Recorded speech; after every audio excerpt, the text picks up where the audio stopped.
Welcome back to Blue Collar White Coat, where you get to meet the people who make science work.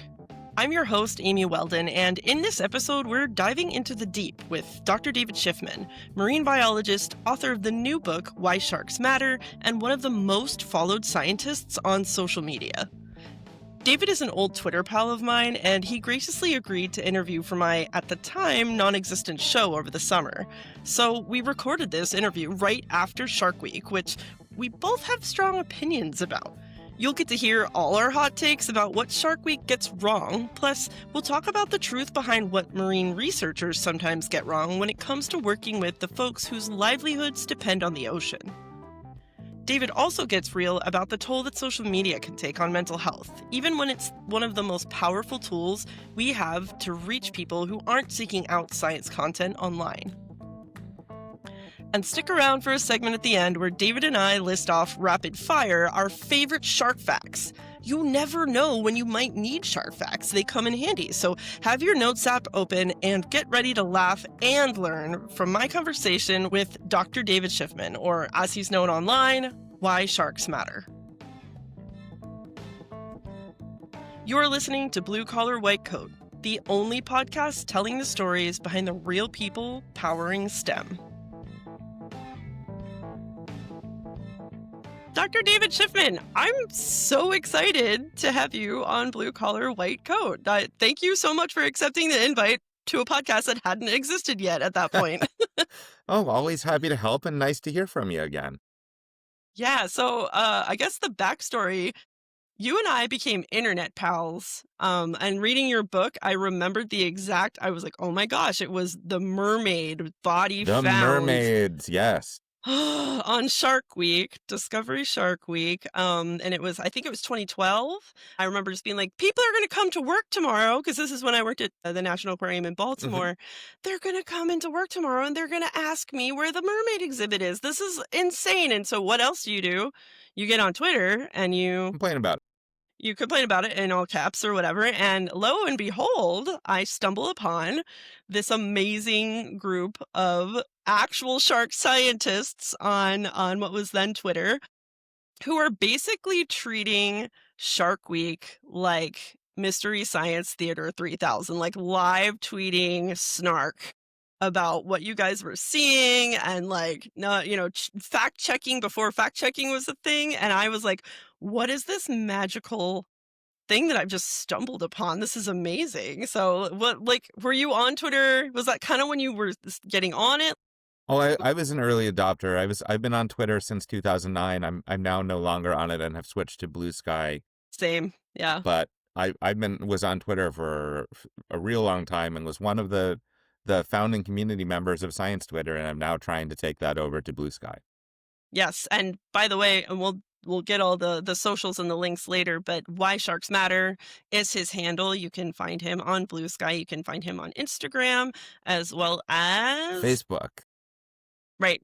So, obviously a hot topic. We just ended Shark Week too, so I would also like to thank you for surviving that. And good God, it's so bad, Amy. This year's Shark Week, I didn't actually watch it. I haven't watched it in years, but several of my friends said that it featured a low point in Shark Week history, which is a history with a lot of low points. Right. And the show that was especially bad was called Dancing with the Sharks. Okay, my coworkers were like, it was fun. I was like, that sounds like harassment. It is absolutely harassment. Yeah, it was Tom Bergeron from Dancing with the Stars, and people like these D-list celebrities who a lot of my brain is full of trashy celebrity gossip, and I hadn't heard of these people. Wow. Went underwater and grabbed sharks and flipped them over and stuff like that, and then Tom Bergeron rated their dance moves. And that is not science or conservation or education. Come on.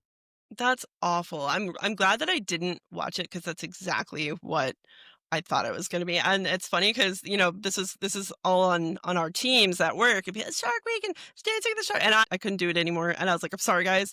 I hate Shark Week. And that sounds like and then nobody liked it or responded with it. Yep. So I totally Yep. I totally rained on that parade. Welcome to my annual hell. Welcome to your science friends ruining your life on purpose but for a I good do feel like cause. a lot of times that my job is being sort of Captain Science buzzkill. That, hey, it's so cool that everyone's finally talking about a science thing. That's great. We need to do that. That specific thing is wrong, though, but please still like science. Wait, where are you going? Listen, come back. It is Yeah, not my yeah. favorite part of my role, No. but it's an important job that I suppose someone has to do. Right. And so, I mean, some people are receptive to it. I will later in the program we're gonna get to shark facts, which there is a subsect of my friend group in Baltimore, who still to this day will post on my social media in all caps shark facts because I would bring science in a fun way, and Yeah. that's the whole point. So Yeah. speaking of science in a fun way, how did you get into science and how did you get into were you like a science fan in school or what? Before school. Yeah. So I've been interested in sharks as long as my family can remember. I grew up pretty far from the ocean in Pittsburgh. Mhm. Um, but there are pictures of me when I'm 3 years old, having shark toys, shark t-shirts. When I was 5, I told my dad, I want to be a marine biologist. And he said, I have no idea what that is, but I'll find out. That's a And great that's kind of parent. yeah, now he's retired and he takes his golf buddies on shark research expeditions with me. That is so cool, and I know you said that he dives too in your book. He does, yeah. I remember you saying there had been a particularly memorable trip to the Pittsburgh Zoo and the aquarium. Yes, so zoos and aquariums are a big part of how I fell in love with science and nature. The Pittsburgh Zoo I always used to go to as a kid, and those were the first sharks that were alive that I ever saw. Absolutely love them. I did in high school. I got to go diving in the shark tank of the New Jersey State Aquarium, that what's now called Camden Adventure Aquarium. Which is apparently amazing. I've never It's really been. very well done. Yeah. I was there again recently, but I convinced Dad to go with me for this. I think I was in 10th or 11th grade. And the whole time he had been like, aren't the sharks a little bitey? I don't know. And I said, no, they keep them well fed. It's fine. And our Shark Tank dive was scheduled for Sunday at 10 to 11 a.m. And we're driving from my grandparents' house in Cherry Hill, New Jersey. And we drive over this bridge to Camden, and there's a big billboard that says shark feeding Sunday at 11 a.m. So like right as we're getting out of the water. So it's the hungriest the sharks are ever going to be during the Oh, week is when we're in there. And Dad said he almost slammed on the brakes and turned around. I was just gonna say, did your dad like put like two and two together then? Oh no. Very much so. And as we were getting out of the tank, they were doing the feeding. So we're standing on top of the tank, and these animals, one of which was 12 or 13 feet long, um, are that they were just swimming right next to us and we're totally fine. It was a lovely experience. He loved it. I loved it. But we get out of the water and they're tossing food across the top of the tank, and these sharks are just destroying it. And Wow. Dad said he was glad he went to the bathroom before we got in the tank. That experience was actually what I wrote my college entrance essay about. Yes. Yeah. What was the opening line again? Don't worry, Dad, they don't usually bite people. And I included a picture of me diving with the sharks. You know, it's funny because when people find out that I was a dolphin trainer, they're always like, "Oh, wasn't it great?" And I like to share with them that on the last day, I was bitten a couple times by the Oh, the dolphins. Like dolphins? Yeah, they're jerks. not like yeah.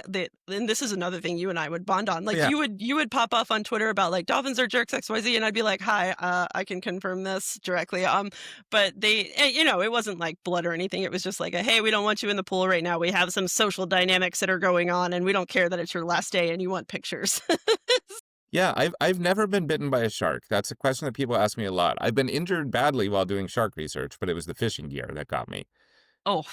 And Mm. I've never been injured by the shark's bitey end, but by the other, the very technical term there, the bitey end of the shark. Yes, But naturally, the yeah. other end is we call it the slappy end, and the slappy end hurt me pretty bad.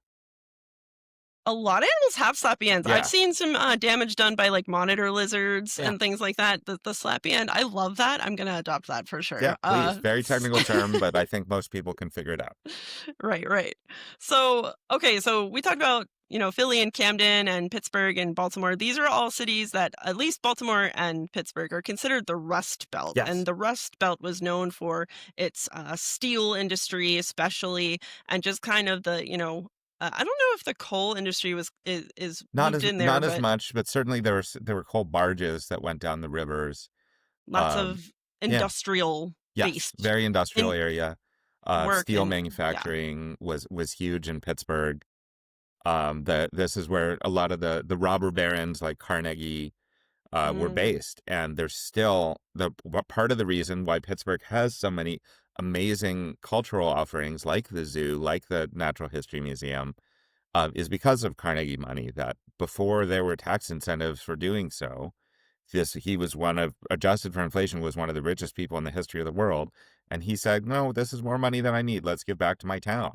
So Pittsburgh now has amazing museums and libraries and cultural offerings. And imagine that. yeah, Imagine that. And I will say this as a dyed in the wool Ravens fan and, Baltimorean, if you will.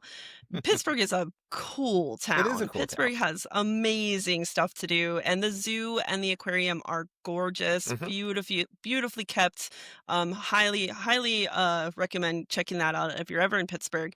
But growing up in a Rust Belt town, like I think we were kind of lucky in a way in that we're growing up with people that like as they say, work for a living, Yes. are, getting their hands dirty. They're, long hours at factories, long hours at steel mills, shipping yards for Baltimore. And I think, a little bit, we're going to talk about science communications and how that's really kind of influenced me and how I approach science communications. And, I think really is kind of a maybe even a blueprint for how we go forward as science communicators to kind of get out of the mess we're in right now with STEM. Yeah. So I do a lot of outreach to commercial shark fishermen. I love I this. used to do more than I do now, but I'm still involved in some of that. And these are people that they are up before dawn. They're backbreaking work on the deck of a fishing vessel. And I talk to some of these guys, and you talk to these like stereotypical crusty old fishing captains that could be an extra on Deadliest Catch or something. And a lot of them have said to me some version of, I've been doing this for 20, 30, 40 years, and you're the first scientist who's ever talked to me like you don't think I'm stupid. And that's horrible. Oh, that just like hit me right in the stomach. Yeah. I That's mean, that's not awful. how we win hearts and minds. That's not how we No. persuade. No one in the history of the world has ever been persuaded by someone who they don't know coming in from somewhere else and saying, you're bad and stupid for not knowing this. Do it this way instead. And sometimes these people are doing things that are bad that I would like to change. So what I usually say at that point is, I don't think you're stupid. I think you're wrong.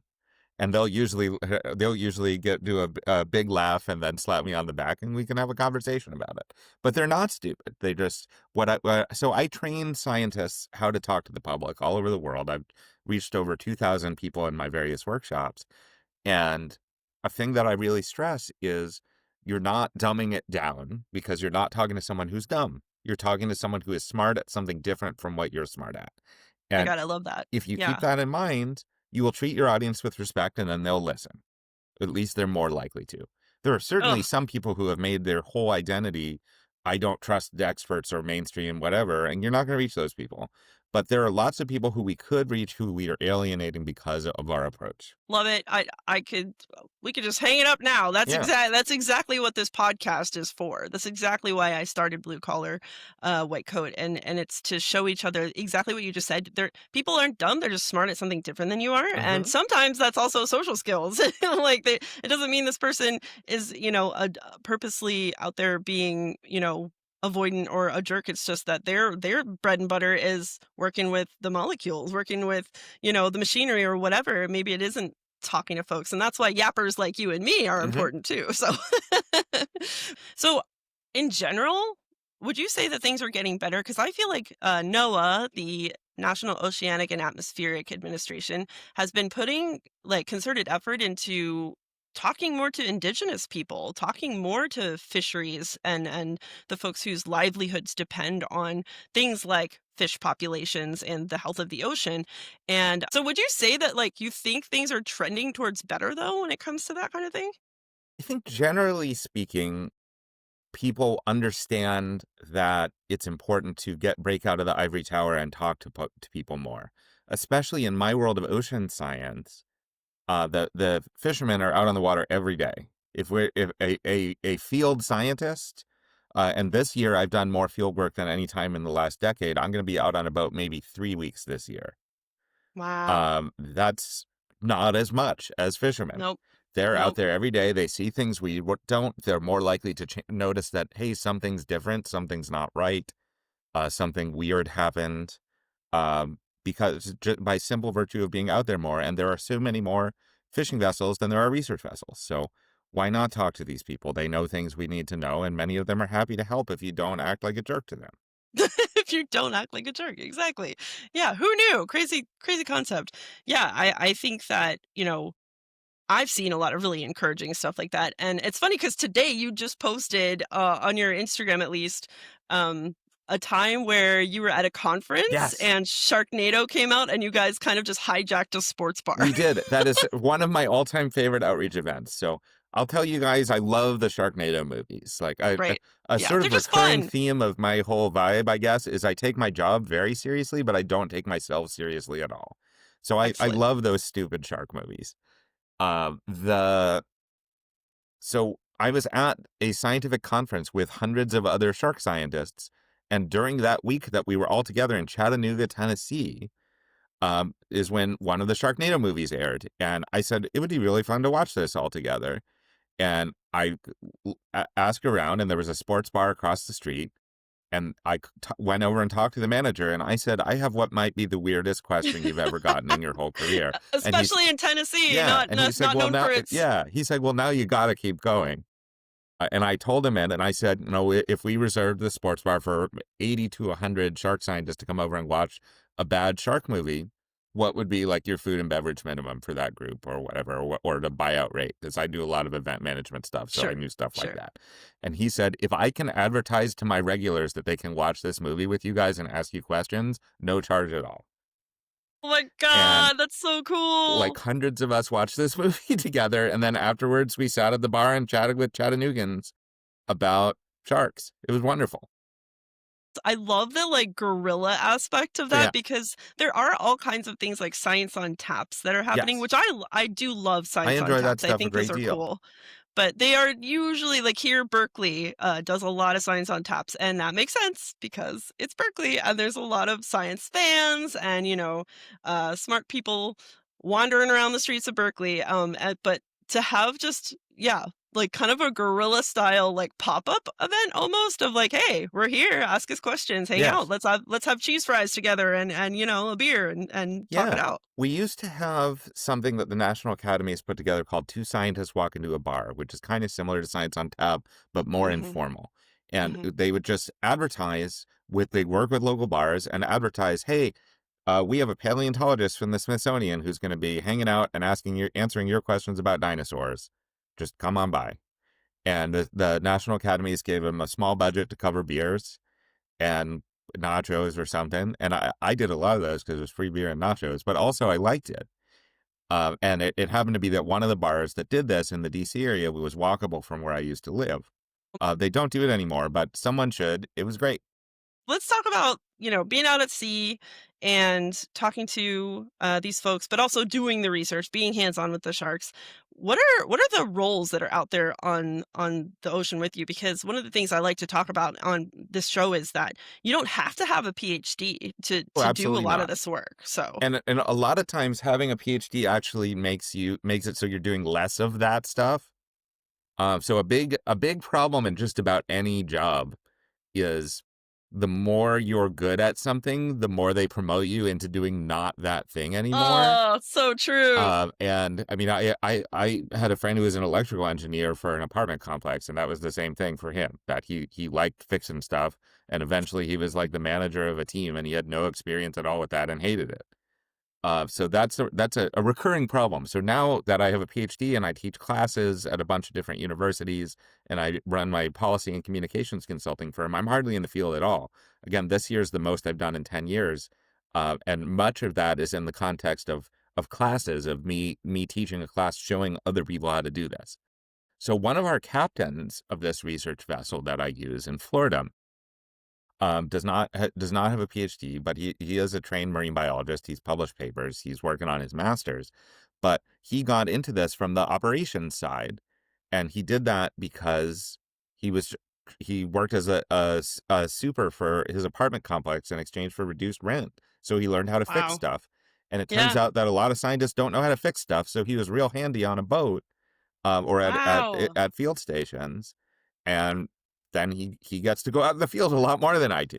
It's amazing. Yeah, because he knows his way around a wrench and on, Yeah. whatever kind of combustion motor or whatever. The boat engine breaks. I don't know what the hell to do. Especially on like a pelagic, like you're out in the middle of Yeah, nowhere you can't just run research to Home vessel. Depot or call a 24-hour plumber. Like if you fix it or you're in trouble.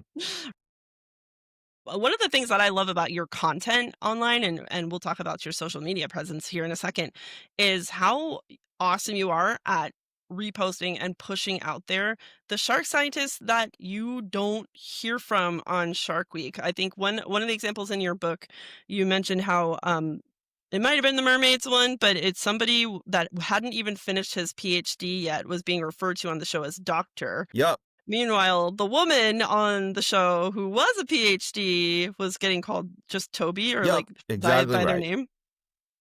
So Absolutely infuriating, and it happens all the time. and it is kinda seen like, I think growing up especially, it was like, "Dolphins are for girls, sharks are for boys," and, like, you don't get, that represented on Shark Week, certainly. I think probably National Geographic is doing they still do their, like, They kind have of Shark Fest on National Shark Geographic, Fest? and Shark Fest Yeah. is better. Yeah. I haven't watched much of it because it used to air on Nat Geo Wild, which my cable package Mm, didn't have, but now it's all on Disney Plus.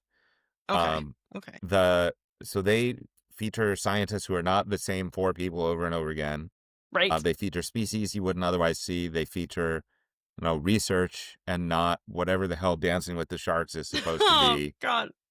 So it's Animal better. harassment. And no, Yeah. there I want to be clear that not all um science documentaries are supposed to be a dry, stuffy, boring science lecture where an old Right. guy Totally. stands at a chalkboard and explains science to you. That's not what TV is supposed to be. That would be boring. But it also shouldn't be whatever the hell Dancing with the Sharks is supposed to be. You can make something entertaining and watchable while still containing real information and not harming wildlife or people. It's not Right. that hard. Exactly. But I wanna get back to the voices that you're elevating, that you're Mhm. amplifying. There's whole this morning I just saw you post something, minorities in shark scientists or Yes. science. Yeah, sciences, yeah, and there's that one and there's one in, Zoo and Aquaria too that Yes, a couple of my minorities friends from in aquarium and zoo sciences, MIAZ. so cool because truly when I was a dolphin trainer, every single one of us was a white girl. Yeah. So in Shark World in particular, we're struggling with our diversity, equity and inclusion, but we're making in the last 10 years have gotten a lot better. So we in 2019 we did a membership demographic survey. We had about 500 members. We had one person who identified as Black. And that person was, as I can say it because she talks about it all the time, is Jasmine Graham, who is the founder of Minorities in Shark Sciences. And she said, I know there are more Black people who like this stuff. Right. Yeah. And she started Minorities in Shark Sciences, and now they have hundreds of members of people who are women and gender minorities of color all over the world, more than the American Elasmobranch Society has. Or the people were there, and we just weren't communicating it in a way that made them want to join us, or actively were communicating, you're not welcome here. Right. And that's not good. Right. The ocean is in trouble. We need all hands on deck, and some people aren't even being shown directions to the dock. I know that diversity, equity, and inclusion is a scary term these days, and it's on the no no list. Mhm. But what's really cool about where I work is they like actually kind of went into the science of it, and they're like, no, diversity means we have more ideas. Yes, exactly right. That's all it I means. mean, the opposite of diversity is uniformity. No one wants that. More diverse teams have more diverse ideas. For these very serious conservation challenges, we need more than just a bunch of people sitting in the ivory tower thinking about it. We need to talk to people who come from fishing communities. We need to talk to people who come from cities where they're far from the ocean and have never thought about it before, but maybe our solution affects them in a way we hadn't considered. We need people who know this stuff and have lived it. And if we're just having the same few people over and over and over again, that's not helping. Right. Exactly. Just hearing from the same populations, the same neighborhoods, the same whatever. That's why I think Noah's work with the indigenous folks, keepers of knowledge, being passed down for literally sometimes thousands of years. Like, Yeah. why haven't we been talking to these folks this whole time? And so it's getting better. It's another thing that's getting better, but yeah, definitely follow David on social at Why Sharks Matter in order to see who to follow. See, Yes. find those voices and those accounts to follow because there's some amazing people doing good stuff out there. Thing that I really love using my social media platforms for, I'm one of the most followed scientists in the world, on a variety of platforms in any field, not just in ocean science. And I love sharing stuff from graduate students or um, practitioners in rural areas far that normally wouldn't get featured on the Discovery Channel and things like that, because I have this big voice, I have this big stage, and I don't need it just for me all the time. I'm happy to share it, and that helps people. A thing that I teach in my workshops is if you want to get tens of thousands of followers like I have, there's no secret to it. You just post a lot. We did an analysis a few years ago, and there was the only significant variable in comparing who has the most followers is who posts the most. What you post, when you post it, how you say it, that all matters. But someone who's posted 50,000 times is going to have more followers than someone who's posted 200 times every single time. I'm glad that we're putting that to good use now, to like using that power for good now. And you talked about your workshops. I'm really excited about that. You did it for the Association of Science Communicators, right? Yes. I think just recently, and now you're opening it up. So I do a bunch of different workshops tailored across different skill sets and generally focusing on teaching scientists how to do better at talking to people who aren't scientists. Sometimes it's how to talk to decision makers so that your research can help inform policy. Sometimes it's how to talk to journalists so you can reach their audience. Sometimes it's how to talk to members of the public. And I do this for how to write for the public, how to write op-eds, how to write blog posts, things like that, how to do public speaking, things like nerd night, museum lectures, two scientists walk into a bar. But probably my most popular thing is using social media for public science engagement. And I'm partnering with an organization called the Center for Wildlife Studies. Hmm. And they offer online programming in a variety of different things related broadly to ecology, wildlife management, though the skills are broadly transferable to any science field, but the examples are that world. And it's a masterclass in using social media to communicate public science to the public. And with any Center for Wildlife Studies course, you can take it for graduate level course credit. You can take it for continuing professional education credit, which lots of organizations need, or you can just take it and learn something. And it's several hours of content, and guided activities and workshops and things like that.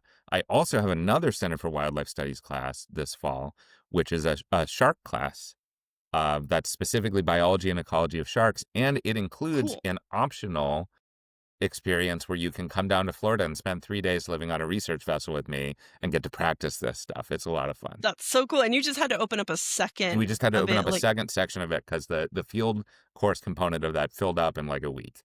it turns out The online people class like won't. sharks. Yeah, people like sharks. We've never offered it this way before. So I do these live aboard courses, always with the same research vessel in Florida. That's Field School is the name of the outfit. Uh, I do them for different universities where I am an employee of that university. I am teaching a class through that university, and the course includes a field component. This one's different because anyone, anywhere, regardless of where they're a student or if they're a student, can sign up for these. And it all goes through the Center for Wildlife Studies, which is a really interesting model. And we weren't sure how it was going to work, but it filled up in a week, so it's working. So there you go. Sometimes you gotta, jump in the net appears, I guess, as they say. That's amazing, and I totally want to be you when I grow up because that's I feel like where my interest is. Yes, I love communicating science, but I actually love helping empower scientists, and I'm so glad that there's more and more of us. It seems like that are on that mission. Yeah.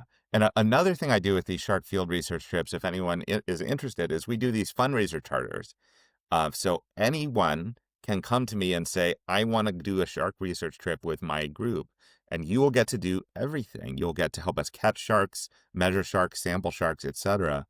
And a group of up to 15 people you can bring with you.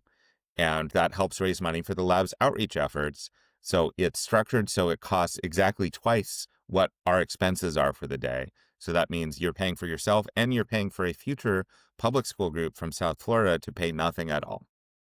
That is so cool. And I love that, especially because one of the things that is a reoccurring theme on this show is so many of us were told in school, unless you're good at math, you cannot be a marine biologist. You cannot be a scientist. You cannot do these things. And now here you are, qualified, obviously, and knowing how to conduct research safely for the animals, safely for the people, and you're saying, no, come out and do it Please with join us. us. It's Yeah. safe. It's fun. We've taken hundreds. The team has taken out thousands. I've taken out hundreds of people on these expeditions. Everyone has a wonderful time, even when we don't catch that much. It's still awesome. Okay, so what kind of sharks are we talking about? Because a lot of people, of course, think the only kind of sharks out there are hammerheads and great white sharks, and maybe a whale shark sometimes, Yeah. but that's not what you're hauling up on deck here. So it depends on where we go. And there are a bunch of sites in the South Florida area that the team studies. Many of them are sort of shallow coastal areas, including at the mouth of Miami Harbor. So anything big that is entering or leaving Miami Harbor goes right by this site. So we catch some big stuff. Like this year, I've Wow. caught a 12-foot great hammerhead and a 9-foot bull shark, big tigers. But the most common species that we catch are nurse sharks, black tip, black nose, bonnethead. Bonnetheads are Okay. little hammerheads. But the Yeah. team has one of the few projects that's sort of species specifically focused and not looking at what's there and does that change, is focused on great hammerheads. The team discovered the first known nursery area for critically endangered great hammerhead sharks in the lower 48 US. And it is within human swimming distance of South Beach. Whoop. You think of this, you think of these vital wild places as being isolated and pristine, and like you can hear techno music or whatever the hell they call it From the club, yeah. while you're out there fishing. Maybe that's why. Maybe they like it. Maybe Maybe they're that's like, it. yeah, this is Yeah, our we should jam. try it. You kind of talk about, some of the questions that scientists need to be asking in Mhm. order to help save and protect sharks. And I really also like how in your book you talk about, you know, these questions we don't need to go to some obscure Pacific, atoll to answer these questions. These questions could be answered in our neighborhoods. Yeah, a lot of it. If you live in a coastal city, there's sharks near you, and there's important questions that needs to be answered. There are lots of shark species that there's hardly any studies that have ever been done on them at all, including some that are pretty common. I forget the exact numbers of this, but one of the graduate students who works in this lab that I work with worked on Atlantic guitarfish, which are a type of Cool. ray. Those They're things are really so cute. cool. Yeah. They're super common. You see them all the time, and she said there's only been like a dozen scientific studies on them all the time because everyone's looking at the bigger stuff. But these are a Hmm. critically important mid-level predator. They're everywhere, and we don't know anything about them. That's This crazy. the same is true of a lot of other smaller species. There's very few studies on black-nosed sharks, which are also quite common and ecologically important animals. But everyone wants to study great whites, and that's fine. I have nothing against great whites. I got to go diving with them in South Africa, and it ruled. But Yeah. there's we need to study lots of these other animals. Lots of species of sharks are facing very serious conservation challenges. Many of them are in much worse shape than great whites, and we should study other stuff too. Hmm. Yeah, I think one thing that stuck out in your book, Why Sharks Matter, by the way, is how often a new shark species is Yes. discovered. So What? there's a new species of shark or shark relative, which are the rays and the chimeras, discovered somewhere in the world about every 2 weeks. That's wild. And some of them are discovered in fish markets. Some of them are discovered in museum specimens that just they collected in an expedition in the 70s and no one ever looked at. Some of them are discovered in a variety of different ways, but there's a lot left to learn. And when I was a master's student in South Carolina, a colleague discovered that there's a new species of hammerhead living in South Carolina that people Wow. didn't know about. So there's Wow. a lot of there's this impression that sort of we know all the big stuff and we're just filling in the tiny little details. That's really not so, especially with these emerging threats like climate change and ocean acidification and pollutants, Construction, like construction. development. Yeah. Just that was one of the things that struck me as well, like and that's maybe that's because, my dad does drafting and he is kind of in construction world, and one of the things that he's been talking about over the last 10 plus years is folks that wanna build down on the eastern shore of Maryland. Yeah. And where's the pretty coastal habitat? It's got stuff growing there and they destroy it and it turns Yep. out we need that stuff. Yep. Now we don't have mangroves in Maryland, but that's one of the big habitats and Yes. and kind of safe havens for these In sharks. South Florida, that's a big problem of mangrove habitat loss. In the Bahamas, it's a big problem. In Southeast Asia, it's a horrific problem. There, it's mostly being destroyed not for waterfront property, but for shrimp farms. I was gonna say agriculture Yeah, to some extent. Yeah. but it's Huh. it's a big problem for sure. And people think, what do you mean habitat destruction? Like they live in the water. How do you destroy the water? But not all water is the same. Some of it is seagrass meadows, that stuff that they need to eat lives in. Some of it is mangroves, which has that complex habitat that baby animals can hide in, so they're very productive. Coral reefs are the rainforests of the sea, but it's not all just featureless blue blob. No. Yeah, there's so many everybody thinks about like, oh, the megalodon, whatever obsession that was a few years ago. Like, we don't even know what's out in the deep. But we're talking about like at the end of our block. We're talking Yes. about like under our bridges and things like that. There's so much we don't know, and there's so many precious, you know, uh, animals to the food chain, to the ecosystem right under our boats, right under our cars on bridges. It's crazy to think about, and it seems a little overwhelming and a little daunting, but that's why folks like you are out here spreading the good word. I guess, like, one question I have, is, I was thinking a lot about reading the mangrove section, and development section is, as science communicators, and to your point, going out on the boats with fishers, Hmm. how do we talk to developers? How do we talk to construction Yeah, people, that's hard. to make better decisions? So generally, I focus on trying to talk to the people who control where the developers can develop.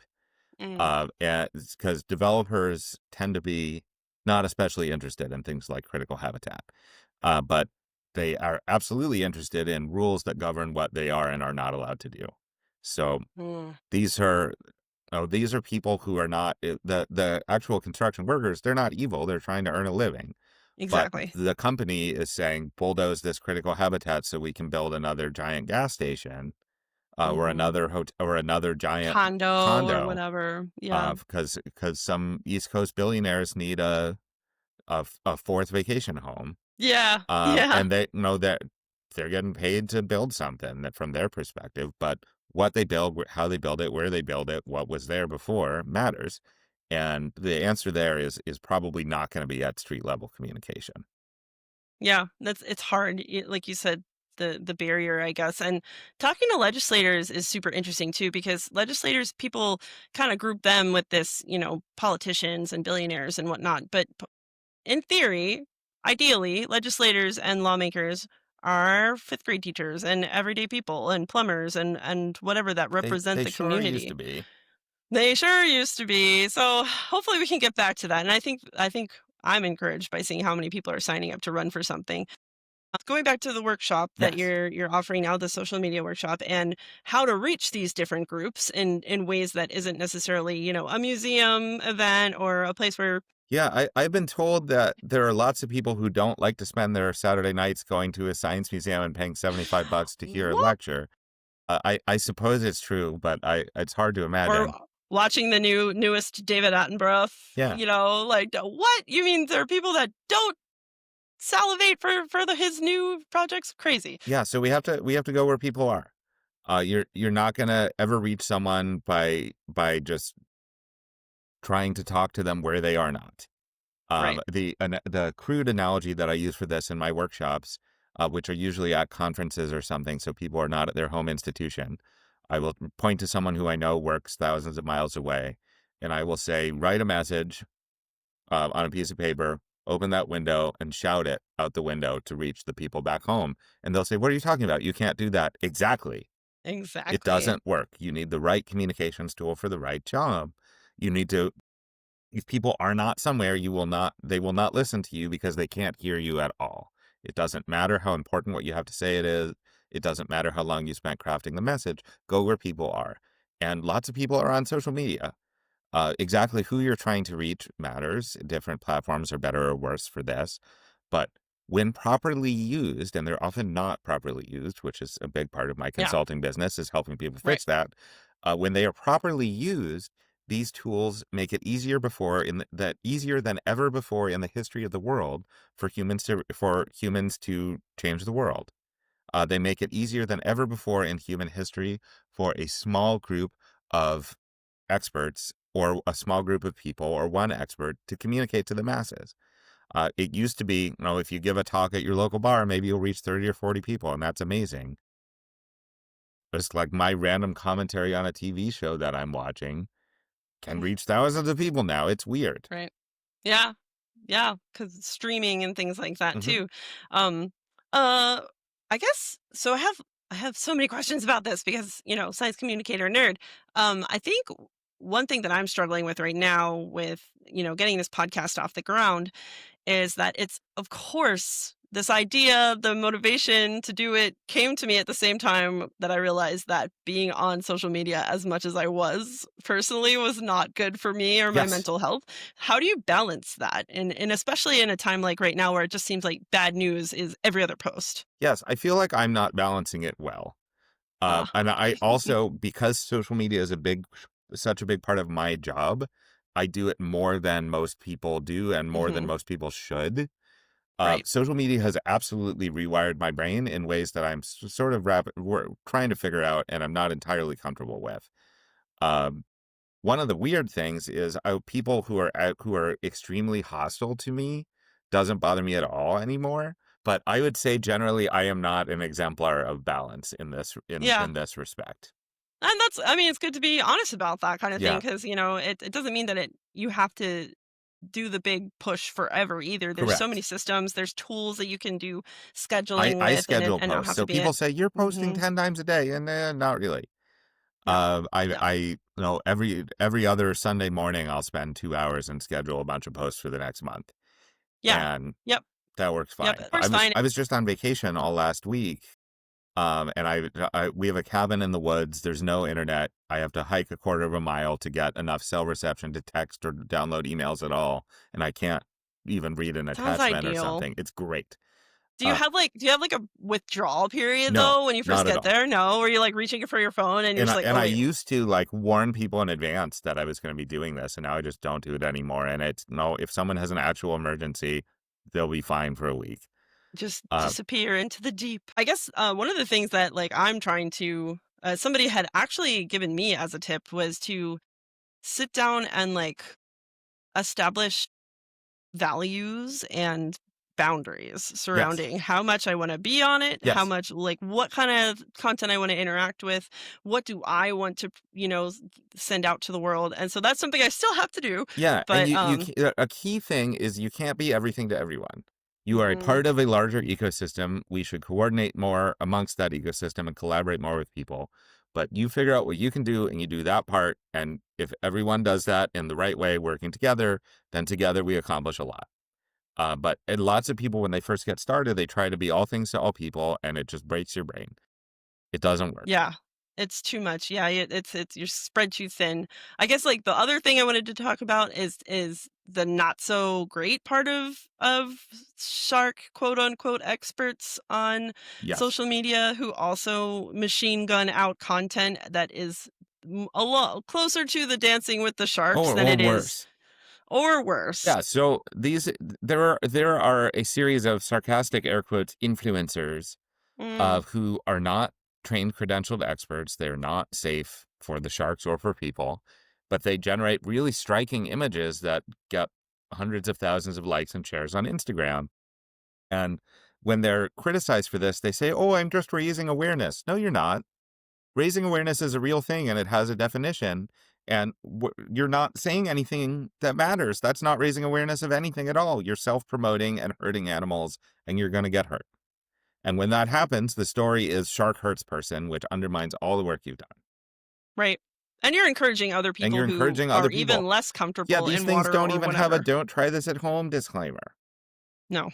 No, there's no rookie driver bumper sticker on a dive suit or Yeah, whatever for an it's real animal bad. to avoid. Yeah, it's I guess the best advice we can give, because we don't want to name names or anything like that, is if you see something that in your gut is like, this is really cool, but wait a minute, Eyebrow find raises are that someone. trust your inner eyebrow raise, trust your inner side eye.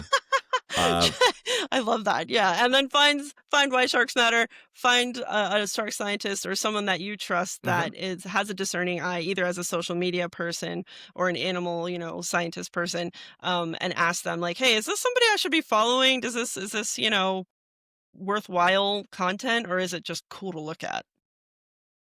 Shark Week, we talked about how not great it is and I how it's have called gotten it worse. in academic writing a dumpster fire of lies and nonsense. There you go. Which I will co-sign, because it is. It, like, going back to the mermaid and the megalodon fake documentaries, just until now, just the Dancing with the Sharks, it just doesn't get better. And I honestly don't know who is at the helm over there that thinks that not listening to scientists Do you is a not good know who it idea. is? Oh my God, this is I amazing. don't I get to know. be the I one to don't tell know. you. The Yes. person who does all this nonsense is David Zaslav, who is the person who destroyed HBO and was just responsible for that like $80 million rebranding from HBO Max to Max back to HBO Max. It's the same guy. Okay, wait a minute. You just confirmed. I was like, didn't this app say Max 2 weeks ago? Because Yes. that's how much I No, watch this is TV. a whole thing. And What? they spent so much money doing this. And it's just beyond stupid. So do you think he's like driving it into the ground on I purpose? think he's just an incompetent person who keeps getting promoted up. Oh, story of a lot of lives, I think. That's really, yeah, that's unfortunate. So you heard it here first. Watch all your nature documentaries on That Disney Plus or some other, like, that will you be know, better.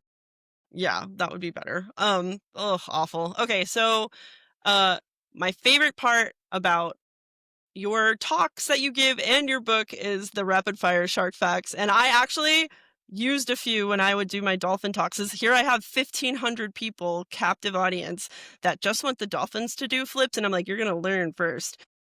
You know, that was kind of my thing. I loved the one about vending machines. That is Yes. my favorite one. So I have an update for you about this, if Oh, you love that. oh, So the oh, statistic that Amy's talking about here is in the context of sharks are not that dangerous. There's a long list of things that kill more people than sharks do.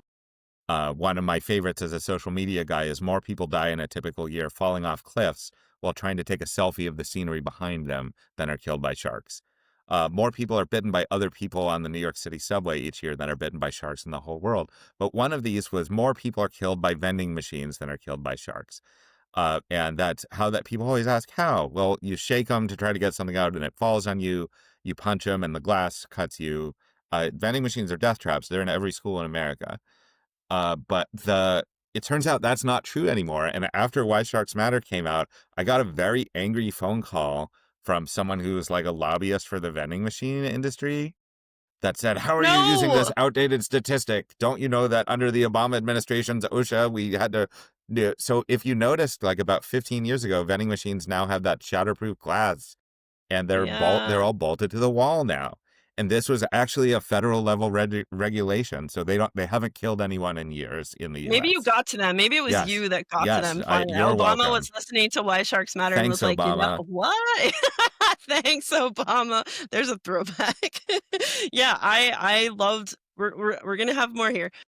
I loved these so much that randomly one day I was playing softball. This is the story I was going to tell earlier, with some of my dearest friends, all educators in the Baltimore City public school system. Shout out. And we're playing softball. It's hot. It's getting intense. There had been like an overthrow. We're sniping at each other. The great stakes that co-ed beer league softball, creates, all the tension, all the seriousness. And for some reason, I was just like, "Hey guys, did you know that more people bite other people than sharks bite people, or whatever it was? Yeah. And they were just like, what? And it totally It like blows people's threw mind. them off.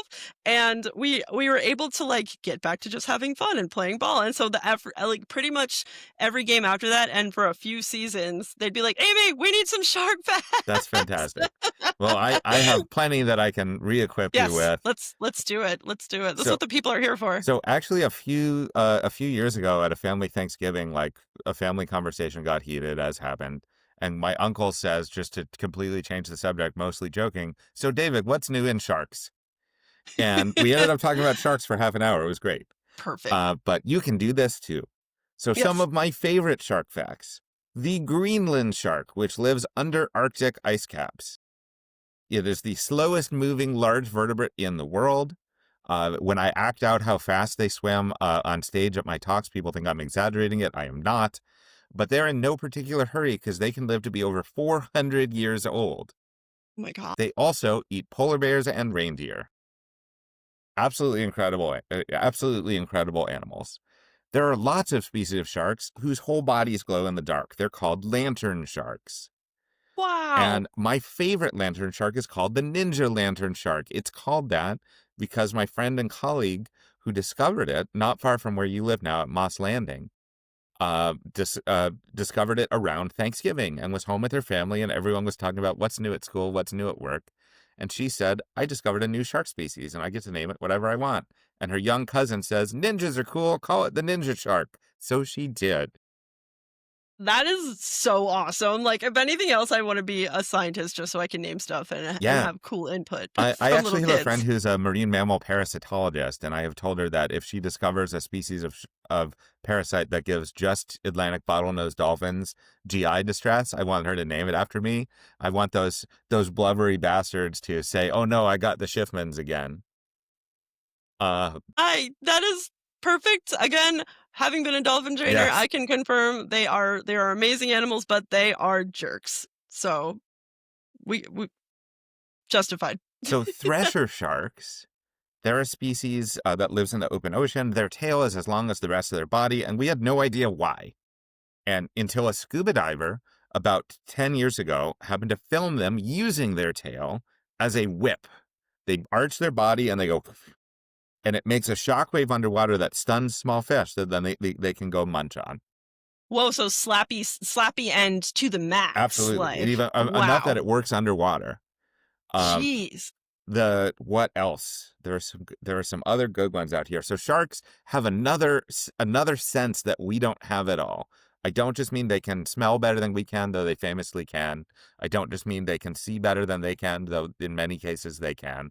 I mean, they have a whole way of perceiving the world that we don't have at all. They can sense electromagnetic fields. And that's helpful if your prey animal is hiding under the sand or under the mud. We can't see it, we can't hear it, we can't smell it, we'd go hungry. But sharks can tell it's there because they can sense the electricity given off by its beating heart.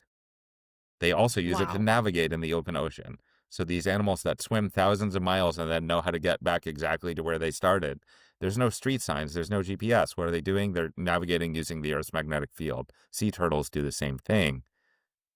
So absolutely incredible animals, and there's new stuff being discovered all the time. Just a few weeks ago, we discovered that sharks make noise. If you read, we did not know until spring 2025 that sharks are capable of vocalizing. Vocalize, so not just like their body, right? Like it's a grinding, grunting noise. Wow, that's amazing. I mean, these are animals that Aristotle wrote about. Like, we've known about them a long time. For a long time. And if you read any of these books about sharks, including mine, they say sharks don't really make noise.